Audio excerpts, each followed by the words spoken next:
En fermant les yeux, le visage tourné vers un ciel sans fin, enveloppé par la chaleur du soleil pâle, vous ne sentirez au mieux qu'une vague vibration, celle des souvenirs épars, dernières étincelles d'une histoire devenue légende que la terre engloutit peu à peu.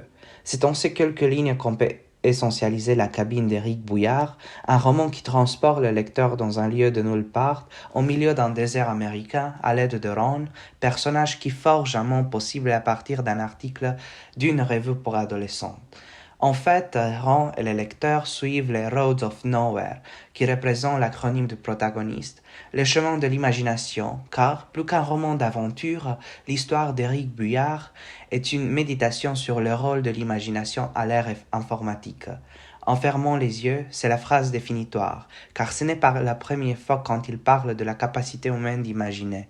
Pour Ron, les idées, c'est son domaine, et l'imagination, c'est son monde.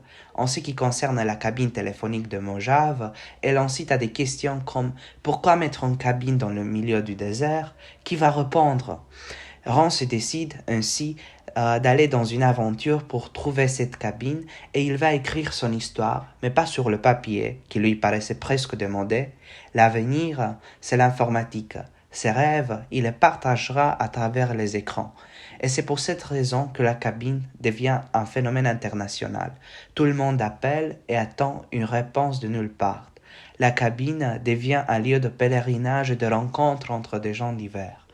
En conclusion, le roman d'Éric Bouillard repense les fonctions de la littérature, de l'art et de l'imagination dans un nouveau contexte, celui du partage de l'information à l'aide des outils informatiques.